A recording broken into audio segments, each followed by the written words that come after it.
வணக்க மக்களை, இன்றைக்கு ரோமர் 8ஆம் அதிகாரம் வசனங்கள் 21 முதல் 39 முடிய. அந்த சிருஷ்டியானது சுய இஷ்டத்தினாலே அல்ல, கீழ்ப்படுத்தினவராலேயே மாயைக்கு கீழ்ப்பட்டிருக்கிறது. ஆகையால் நமக்கு தெரிந்திருக்கிறபடி இதுவரைக்கும் சர்வ சிருஷ்டியும் ஏகமாய் தவித்து பிரசவ வேதனைப்படுகிறது. அதுவும் அல்லாமல் ஆவியின் முதற் பலன்களை பெற்ற நாமும் கூட நம்முடைய சரீர மீட்பாகிய புத்திர சுவீகாரம் வருகிறதற்கு காத்திருந்து நமக்குள்ளே தவிக்கிறோம். அந்த நம்பிக்கையினாலே நாம் ரட்சிக்கப்பட்டிருக்கிறோம். காணப்படுகிறதை நம்புகிறது நம்பிக்கை அல்ல. ஒருவன் தான் காண்கிறதை நம்ப வேண்டுவதென்ன? நாம் காணாததை நம்பினோம் ஆகில் அது வருகிறதற்கு பொறுமையோடு காத்திருப்போம். அந்தபடியே ஆவியானவரும் நமது பலவீனங்களில் நமக்கு உதவி செய்கிறார். நாம் ஏற்றபடி வேண்டிக் கொள்ள வேண்டியதின்னதென்று அறியாமல் இருக்கிறபடியால் ஆவியானவர் தாமே வாக்கு கடங்காத பெருமூச்சுகளோடு நமக்காக வேண்டுதல் செய்கிறார்.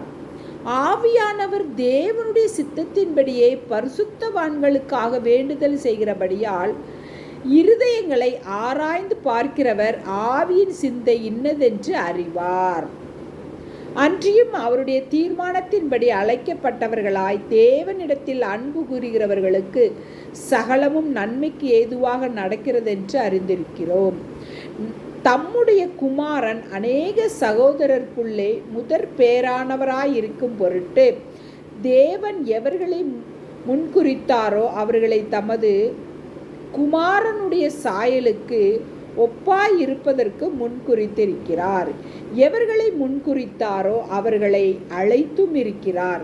எவர்களை அழைத்தாரோ அவர்களை நீதிமான்கள் ஆக்கியும் இருக்கிறார். எவர்களை நீதிமான்கள் ஆக்கினாரோ அவர்களை மகிமைப்படுத்தியும் இருக்கிறார். இவைகளை குறித்து நாம் என்ன சொல்லுவோம்? தேவன் நம்முடைய பட்சத்தில் இருந்தால் நமக்கு விரோதமாயிருப்பவன் யார்? தம்முடைய சொந்த குமாரன் என்றும் பாராமல் நம் எல்லாருக்காகவும் அவரை ஒப்பு கொடுத்தவர் அவரோடே கூட மற்ற எல்லாவற்றையும் நமக்கு அருளாதிருப்பது எப்படி? தேவன் தெரிந்து கொண்டவர்கள் மேல் குற்றம் சாட்டுகிறவன் யார்? தேவனே அவர்களை நீதிமான்கள் ஆக்குகிறவர். ஆக்கினைக்குள்ளாக தீர்க்கிறவன் யார்? கிறிஸ்துவே மரித்தவர், அவரே எழுந்தும் இருக்கிறவர், அவரே தேவனுடைய வலது பார்சத்திலும் இருக்கிறவர், நமக்காக வேண்டுதல் செய்கிறவரும் அவரே. உமது நிமித்தம் எந்நேரமும் கொல்லப்படுகிறோம், அடிக்கப்படும் ஆடுகளைப் போல் எண்ணப்படுகிறோம் என்று எழுதியிருக்கிறபடி நேரிட்டாலும் கிறிஸ்துவின் அன்பை விட்டு நம்மை பிரிப்பவன் யார்? உபத்திரவமோ, வியாகுலமோ, துன்பமோ, பசியோ, நிர்வாணமோ, நாசமோசமோ, பட்டயமோ, இவை எல்லாவற்றிலேயும் நாம் நம்மில் அன்பு கூறுகிறவராலே முற்றும் ஜெயம் கொள்கிறவர்களாயிருக்கிறோமே.